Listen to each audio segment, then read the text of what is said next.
성공회대 지금은 소천한 신영복 교수가 쓴 담론이라는 책에 이런 내용이 있습니다.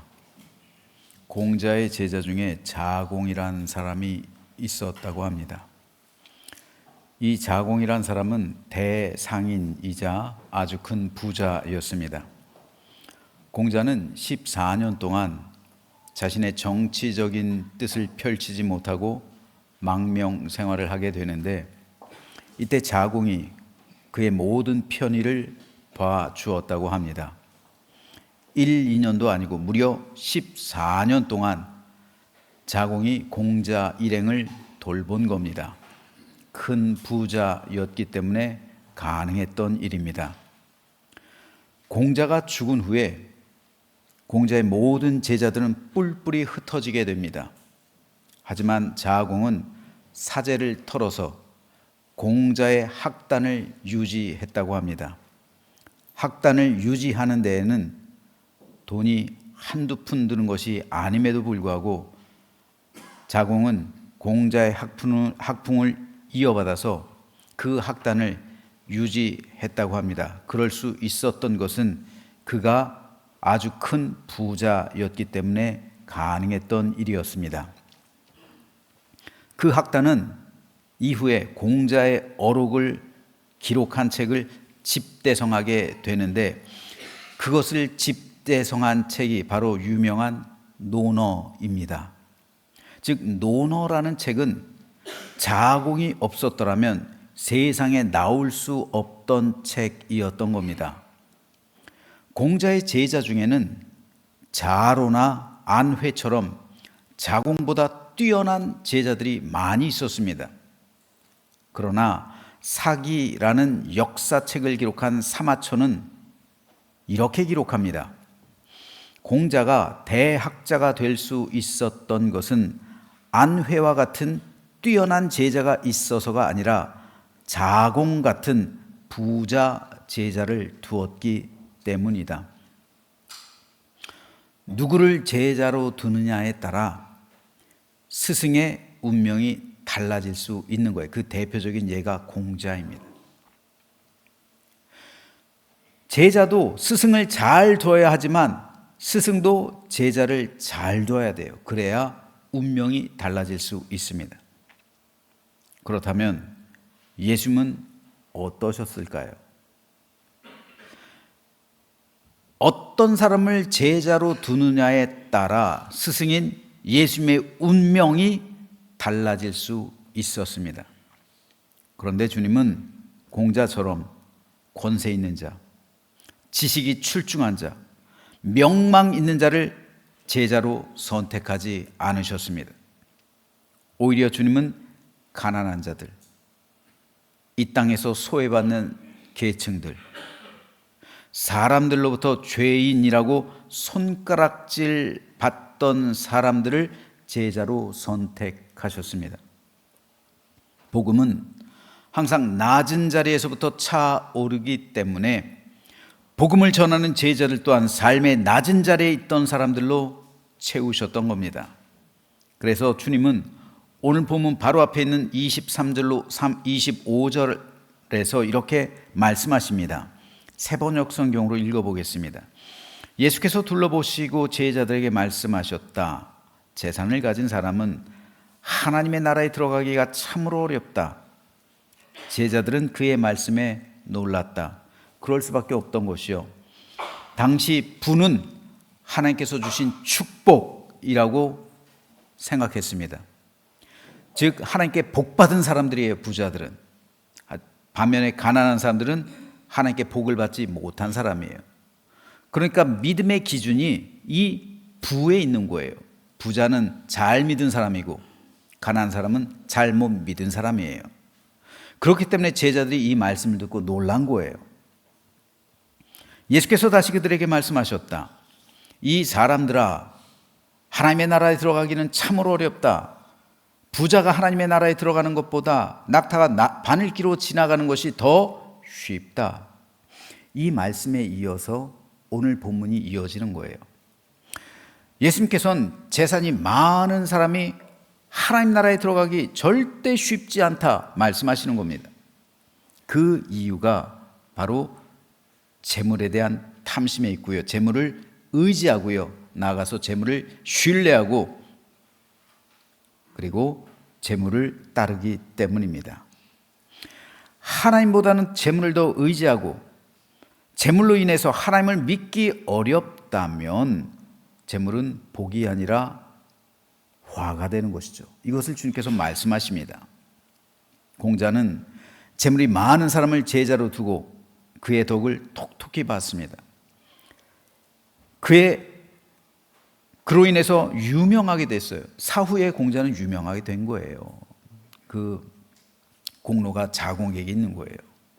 하지만 예수님은 재물이 많은 사람을 도리어 제자로 삼지 않으셨습니다. 그 덕을 보기를 거절하셨어요. 결국 십자가에 달려 돌아가시는 편을 선택하셨습니다. 그래야 인류가 하나님께 도달할 수 있는 구원의 길이 열리기 때문입니다. 즉 예수님은 주님 자신을 버려서 다른 사람을 구원하게 하셨습니다. 그래서 예수님께서는 왕도의 길로 걸어가신 것이 아니라 버림의 길로 나아가신 거예요. 왕도의 길이 아니라 버림의 길. 즉 세상에서 왕이 되는 길이 아니라 세상에서 버림받는 길. 지금도 사단은 예수님을 유혹하죠. 왕이 되라고. 세상에서 왕이 될 것을 유혹하죠. 왕도의 길을 걸어가라. 하지만 예수님께서는 끝까지 그 유혹을 거부하십니다. 그리고 버림의 길로 가시는 거예요. 그 버림이 온 인류를 살리는 생명의 길이 된 거예요. 그래서 예수님께서는 제자를 선택하실 때 자기 부인, 자기 버림, 자기 십자가라는 이 원칙을 철저하게 적용하신 겁니다. 오늘 우리도 마찬가지예요. 왕도의 길이 있고요, 버림의 길이 있어요. 왕도의 길은 넓은 길입니다. 세상 모든 사람이 다 가고 싶어하는 길이에요. 그 길은 영화로운 길이에요. 영광의 길이에요. 모든 세상 것을 가지는 길이에요. 하지만 버림의 길은 좁은 길입니다. 버림의 길은 사람들이 가고 싶어하지 않는 길이에요. 그 길은 멸시의 길이에요. 그 길은 천대의 길이에요. 그 길은 낮은 길이에요. 그 길은 험한 길이에요. 그렇기 때문에 그 길로 가는 사람이 적은 거예요. 하지만 부자들은 넓은 길로 가는 사람들입니다. 왕도의 길로 나아가는 사람이에요. 그렇기 때문에 부자가 구원받기 어렵다는 거예요. 부자뿐 아닙니다. 오늘 우리 역시 버림의 길로 가지 않는 이상, 예수님처럼 생명의 길로 가지 않는 이상 우리가 구원에 이를 수 없는 거예요. 두 길이 있어요. 하나는 왕도의 길이고 하나는 버림의 길입니다. 하나는 넓은 길이고 하나는 좁은 길입니다. 하지만 넓은 길의 끝은 끊어져 있어요. 좁은 길로 가야 그 끝이 생명으로, 천국으로 인도되어 있는 거예요. 연결되어 있는 거예요. 그렇기 때문에 이 좁은 길이야말로, 버림의 길이야말로 생명길이에요. 생명길. 그래서 베드로는 오늘 본문 28절에서 보소서 우리가 모든 것을 버리고 주를 따랐나이다 라고 고백하는 겁니다. 이에 대해 예수님은 이렇게 말씀하세요.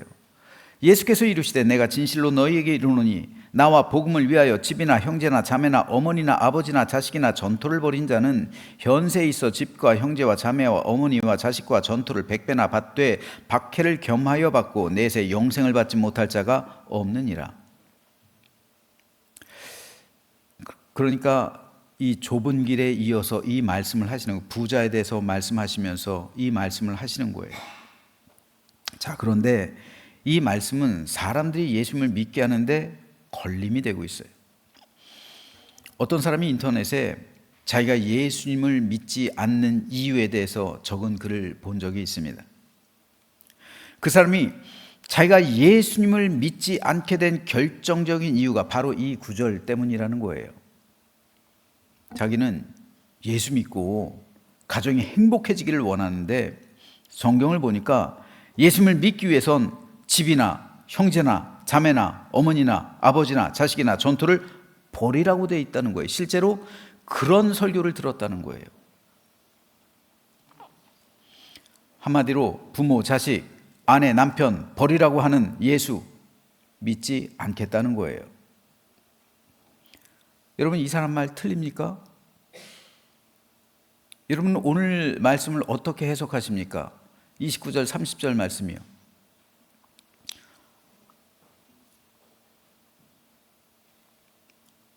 나와 복음을 위해서 집이나 형제나 자매나 어머니나 아버지나 자식이나 전토를 벌인 자. 이거를 우리가 문자 그대로 해석하십니까? 이 말씀은 도대체 어떤 말씀입니까? 예수님은 진정 예수님을 따르기 위해서 부모와 자식을 버리고 가정 등지고 집이나 전토를 모두 버릴 것을 요구하시는 겁니까? 놀랍게도 그것이 주님의 뜻이라고 믿고 실제로 그 일을 행하는 사람들이 있어요. 실제로요. 그래서 주님의 제자가 되겠다는 그 믿음으로 부모와 자식을 버려요. 가정을 깹니다. 세상 모든 거 다 팔아요. 이단들이 그걸 요구하잖아요. 이단들이요. 그렇죠? 이단들이 그걸 요구하는 거예요. 그래서 이단에 빠진 사람들은 실제로 이 일을 행해요. 그런데 정통교단에 있는 사람들도 정통교회에 속한 교회들 가운데서도 이렇게 말하는 교회들이 있어요. 그럼 여러분은 어떻게 생각합니까? 실제로 오늘 본문에서 예수님께서 이렇게 말씀하고 있잖아요. 그저 29절처럼요. 그렇다면 그들이 옳은 겁니까? 그들 믿음이 더 순수한 걸까요? 예수님이 이렇게 말씀하셨으니까 예수님의 말씀에 순종하는데 믿음이 없어서 순종하지 못하는 당신들 회개해야 한다. 우리에게 말할 때 여러분 뭐라고 말씀하시겠습니까?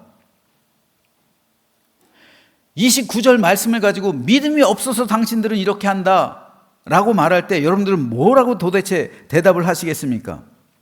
지금이라도 당장 우리도 부모, 자식, 남편, 아내 버리고 형제, 가족 등지고 모든 재산 다 팔아서 교회에 바쳐야 되겠습니까? 안타깝게도 이런 일들이 정통 교단 안에서도 벌어지고 있어요. 이 모든 것은 성경을 잘못 이해하기 때문입니다.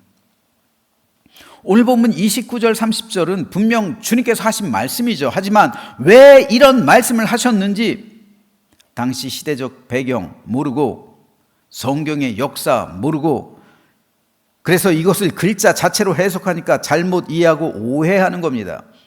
그래서 잘못된 신념, 믿음을 갖게 되는 거예요. 한번 생각해 보십시오. 예수님께서 이 말씀을 진짜로 하셨다면 주님께서 십자가에 달려서 극심한 고통 가운데 신음하며 돌아가실 때 그 육신의 모친 마리아를 잊지 않았어요. 그래서 사랑하는 제자 요한에게 오늘부터 네 어머니다 라고 부탁했어요. 그래서 요한은 즉시 마리아를 자신의 집에 모시게 된 거예요. 그 정도로 효를 실천하셨던 예수님, 죽음의 자리에서도 효를 실천하셨던 예수님께서 부모를 버리라는 명령을 내리실 수 있었을까요? 이것이 과연 그런 의미일까요? 하나님이 이르셨으되 네 부모를 공경하라 하시고 또 아버지나 어머니를 비방하는 자는 반드시 죽임을 당하리라 하셨거늘 예수님의 말씀이에요. 주님은 부모를 공경하라는 말씀이 하나님의 가장 준엄한 인간을 향한 계명이라고 말씀하시는 거예요. 사람과 사람 사이에 지켜져야 할 가장 위대한 계명이 바로 부모 공경에 있다는 겁니다. 여기서 부모를 비방한다는 말은 헬라어 원문으로 보면 부모를 가볍게 여기고 업신여기는 것을 말해요. 부모를 가볍게 여겨서 업신여기고 부모에게 대드는 사람은 사형에 처할 중죄인이라는 겁니다. 그렇다면 예수님을 믿고 예수를 따르겠다고 예수의 제자가 되겠다고 부모와 자식을 비방하고 떠나버린 사람, 그들을 버린 사람은 이 계명에 의해서 먼저 죽임당해야 되는 거예요. 그런데 왜 주님은 오늘 본문에서 부모와 자식을 버리지 않으면 내게 합당하지 않다고 말씀하실까요? 그 이유를 알기 위해 먼저 오늘 본문 29절 말씀을 다시 한번 볼게요. 예수께서 이르시되 내가 진실로 너에게 이르노니 나와 복음을 위하여 집이나 형제나 자매나 어머니나 아버지나 자식이나 전토를 버린 자는, 오늘 핵심 단어가 누가? 바로 이 버린 자라는 말인데, 과연 버린다는 것은 어떤 의미일까요? 오늘 본문을 해석하고 이 풀어나가는데 가장 핵심적인 단어가 이 버린 자라는 단어예요. 다행스럽게 마태복음과 누가복음에도 오늘 본문과 동일한 예수님의 말씀이 기록되어 있어요. 그런데 마태와 누가는 오늘 본문의 기자 마가와는 다른 단어를 사용하고 있어요. 이 단어를 대조해 보면 버린다는 뜻이 무엇인지가 드러나게 되겠죠. 우선 마태 기록을 읽어보겠습니다. 마태는 마가와는 달리 버린다는 것을 이렇게 표현하고 있어요. 아버지나 어머니를 나보다 더 사랑하는 자는 내게 합당하지 아니하고 아들이나 딸을 나보다 더 사랑하는 자도 내게 합당하지 않다. 마가는 부모와 자식과 형제와 집과 전토를 버린 자가 주님의 제자에 합당하다고 기록하죠. 즉 마가가 제시하고 있는 제자의 기준은 버린 자예요. 이에 비해 마태는 아버지나 어머니, 아들이나 딸을 주님보다 더 사랑하는 자는 주님의 제자가 되기에 합당하지 않다라는 말이 주님의 말씀을 기록해요. 즉 마태가 제시하고 있는 제자의 기준은 부모와 형제와 전토보다 주님을 더 사랑하는 자예요. 누가 역시 이에 관한 동일한 기록을 남기고 있는데 누가가 기록하고 있는 것은 또 달라요. 물은 내게 오는 자가 자기 부모와 처자와 형제와 자매와 더욱이 자기 목숨까지 미워하지 아니하면 능히 내 제자가 되지 못할 것이다. 누가는 자기 부모, 처자, 형제, 자매와 자기 목숨까지라도 미워하지 않으면 예수님의 제자가 될 수 없다고 기록합니다. 즉 누가가 제시하고 있는 제자됨의 조건은 예수님보다 더 사랑해야 되는 그 대상을 미워하는 거예요. 즉 마태나 누가나 결국은 예수님을 더 사랑해야 한다는 거예요. 주님의 제자가 되는 조건을 마태, 마가, 누가 모두 다 다르게 기록하고 있어요. 하지만 표현의 방법은 다르지만 그 의미는 사실 같은 겁니다. 결론은 주님의 제자가 되기 위해선 세상 다른 어떤 것보다 예수님을 더 사랑해야 한다는 거예요. 이것을 마가는 주님을 위해 버리는 것으로, 마태는 주님보다 더 사랑해서는 안 되는 것으로, 누가는 주님보다 더 사랑하게 되는 대상을 미워해야 하는 것으로 각각 다르게 표현해 놓은 겁니다. 그러므로 오늘 말씀을 푸는 핵심 단어는 사랑에 있어요. 사랑. 히브리어로 사랑이라는 말에는 두 가지 단어가 있어요. 하나는 아하바인데요. 이것은 주로 감정적인 사랑을 나타낼 때 사용하는 말입니다. 그래서 부부간의 사랑을 말할 때 사용했어요. 또 다른 하나는 다바크라는 말인데 이것은 마치 접착제가 딱 달라붙어 있듯 뗄 수 없는 사랑을 말해요. 그래서 이 사랑은 부모와 자식 간의 사랑을 말할 때 사용했습니다. 자, 이 두 가지 히브리어에서 말하고 있는 아하바, 다바크. 아하바는 부부간의 사랑, 다바크는 부모와 자식 간의 사랑. 이 개념을 가지고 다시 한번 창세기 2장 24절을 읽어볼게요. 이러므로 남자가 부모를 떠나 그의 아내와 합하여 둘이 한 몸을 이룰지로다. 자, 부모를 떠나서 그의 아내와 합해서 그의 아내와 둘이 한 몸을 이루라. 이것이 하나님께서 인간에게 명령하신 그 명령이죠. 자, 여기서 부모를 떠나라는 이 말과 예수님께서 말씀하신 부모를 버리고 라는 말은 같은 거예요. 원래 하나님께서는 이 사람을 창조하실 때 가장 먼저 누구를 창조하셨어요? 아담 그리고 하와. 아담과 하와는 어떤 관계입니까? 부부. 하나님께서 창조하신 창조 질서는 부부예요. 부부가 기본 단위예요. 즉 부부와의 사랑이 먼저예요. 다시 한번 그 히브리어 보여주세요. 예. 아하바의 사랑이 원래 원초적인 사랑이에요. 태고의 사랑이에요. 아하바의 사랑에서 다바크의 사랑이 나온 거예요. 그렇죠? 아하바의 사랑에서 다바크의 사랑이 나온 겁니다. 부부간의 사랑이 먼저예요. 부모 자식 간의 사랑, 즉 다바크의 사랑은 부부의 사랑의 결과로 주어진 거예요. 우리 부모님이 먼저 사랑하셨기 때문에 내가 태어난 거죠. 그래서 부모님과 나의 사랑의 관계가 형성된 거예요. 그래서 하나님께서는 남자가 제 짝을 찾을 때쯤 되면 부모를 떠나라. 즉 이 다바크의 사랑을 떠나서 아하바의 사랑을 이루라는 거예요. 아하바의 사랑을 이루는 순간 재창조가 되는 거죠. 원래 하나님께서 창조는 부부의 관계잖아요. 그럼 내가 다바크의 관계를 떠나서 아하바의 관계 속으로 들어갈 때 하나님께서 우리 가정을 재창조하는 거예요. 그렇기 때문에 그리스도인의 가정은 하나님께서 창조하신 가정이에요. 그래서 예수님께서는 이 가정을 깰 수 없다고 말씀하시는 거예요. 그리고 아하바의 사랑으로 한 몸을 이루어라 말씀하시는 거예요. 한 몸을 이룸으로써 어떻게 돼요? 후손이 태어나잖아. 또 다바크가 나오는 거예요. 그 관계 속에서. 그럼 이 다바크의 사랑을 받은 또 자녀가 또다시 성인이 되어서 아하바의 관계를 이루고 또다시 이 아하바의 관계에서 또다시 다바크의 관계를 낳는 거예요. 그렇기 때문에 후손을 잇는 사랑, 다바크의 사랑을 이루기 위해선 반드시 필연적으로 아하바의 사랑 속으로 들어가는 것.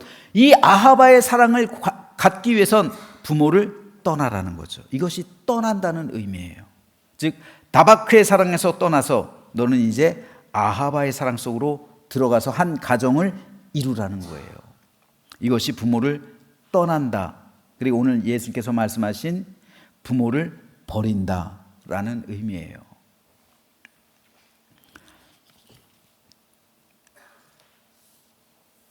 왜 이 말씀을 예수님께서 하셨냐면요. 지금 예수님께서는 사랑의 종류가 다르잖아요. 아하바의 사랑과 다바크의 사랑이 다르죠. 그런데 지금 주님은 주님 자신과 제자들의 관계를 이 둘 중에서 뭘로 설정하시는 것 같아요? 예수님과 제자들의 관계를요. 아하바의 사랑으로 설정해 놓고 있는 거예요. 즉 주님과 제자들은 이제 결혼 관계라는 거예요. 예수님이 신랑이시라는 거예요. 이제 너희와 나는 결혼 관계, 혼인 관계가 되었다는 거예요. 그렇기 때문에 다바크의 사랑에서 떠나라는 거예요. 이제까지 너희가 가지고 있었던 세상을 향한 사랑, 이제까지 너희와 끊을 수 없었던 그 사랑들 다 떠나서 아하바의 사랑 속으로 들어오라는 겁니다. 이것이 버림의 의미예요. 우리도 이것을 버려야 아하바의 사랑, 주님과 결혼관계에 속하게 되는 거예요. 그러므로 부모를 버린다는 것은, 부모를 더 사랑하면 안 된다는 것은 결국 같은 의미예요. 즉 이 말씀은 창세기의 말씀처럼 주님과 결혼관계에 있기 위해서 부모를 떠나 주님과 한 몸을 이루라는 말씀입니다. 그렇게 될 때 후손이 생기죠. 이 후손이 의미하는 것이 바로 오늘 본문 30절 말씀이에요. 현세에 있어 집과 형제와 자매와 어머니와 자식과 전투를 100배나 받되 박해를 겸하여 받고 내세 영생을 받지 못할 자가 없느니라. 형제, 자매, 어머니, 자식을 어떻게 현세 100배로 받습니까? 우리가 주님과 뜨겁게 사랑한다면, 주님과 혼인 관계가 된다면 그 사랑의 결실을 맺게 되는 거예요. 그래서 다바크의 사랑을 낳게 되는데 그것이 곧 복음의 후손들이라는 말입니다. 그래서 바울은 이렇게 고백하는 거예요. 그리스도 예수 안에서 내가 복음으로써 너희를 낳았습니다. 마찬가지로 우리가 주님의 진실한 제자가 된다면, 주님과 혼인관계가 된다면 우리 역시 복음으로 사람의 생명을 구원해낼 수 있고 그로써 사람의 생명을 탄생시킬 수 있단 말이에요. 실제로 베드로를 비롯한 수많은 제자들이 얼마나 많은 자녀들을 낳았습니까? 그래서 주님께서 베드로를 제자로 부르실 때 내가 너를 사람 낳는 어부가 되게 할 것이다 말씀하신 거예요. 그러므로 오늘 본문은 예수님을 따르기 위해서 실제로 부모 자식 버리고 등지고 가정 파탄 내라는 의미가 절대로 아닙니다.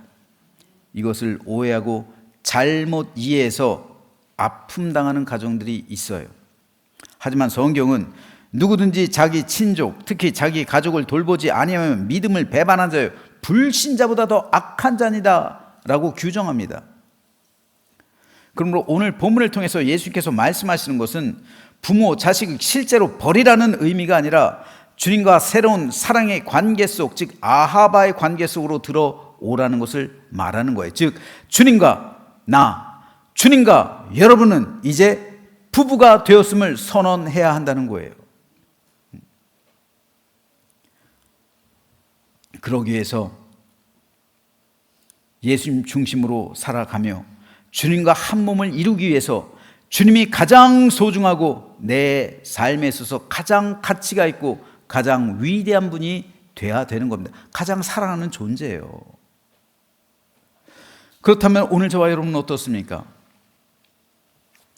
우리가 진정 주님과 한 몸을 이루고 있습니까? 우리는 진정 주님과 결혼했습니까? 주님과 결혼한 적이 없다면 우리는 아직 구원받은 게 아니에요. 여러분, 예수님께서 말씀하신 천국 그 혼인잔치의 비유 있잖아요. 유대인들은 두 번 결혼을, 한 번은 정혼이고 한 번은 결혼이고요. 둘 다 결혼이잖아요. 정혼은 뭡니까? 내 신부를 정해놓는 거예요. 그리고 지참금을 마련하기 위해서 지참금을 줬죠. 지참금 주는 풍습이 아직까지도 있잖아요. 우리나라에도 있어요. 지참금을 마련하기 위해서 신랑은 일을 해요. 그 기간이 6개월이 될 수도 있고 1년이 될 수도 있어요. 길으면 2년이 될 수도 있어요. 하지만 언제 올지 몰라요. 도적같이 오는 거예요. 지참금을 마련하면 신부를 데리러 옵니다.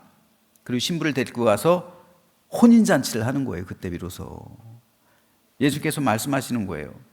예수님께서 천국에서 너희를 위해서 거처를 예배한다. 이게 뭡니까? 지참금 마련하는 거예요. 거처를 예배한다. 그리고 거처가 예비되면 우리를 데리러 오시는 거죠. 그렇기 때문에 우리는 주님과 혼인한 사람들이에요. 혼인하지 않은 사람을 주님께서 왜 데리러 와요? 내가 주님과 결혼하지 않았으면 주님께서는 나를 데리러 올 필요가 없는 거예요.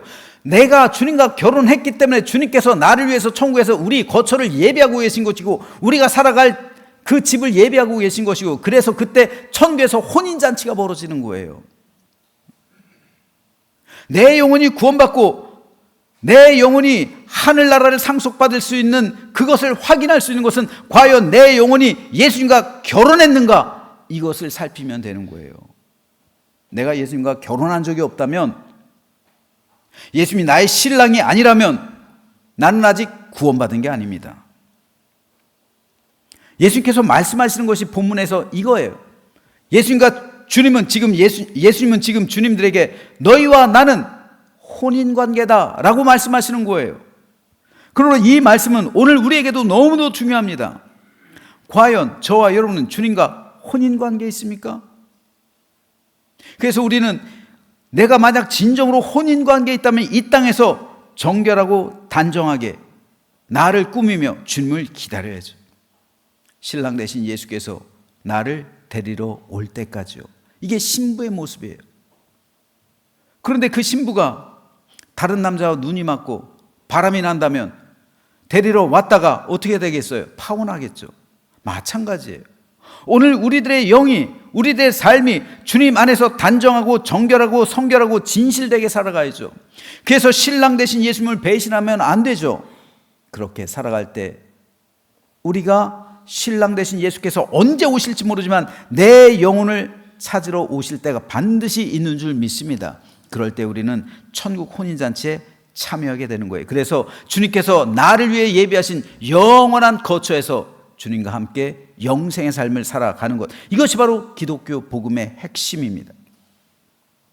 그러므로 저는 저와 여러분 모두가 이 시간 예수님과 결혼했음을 믿음으로 선언하시기를 주님의 이름으로 축복합니다.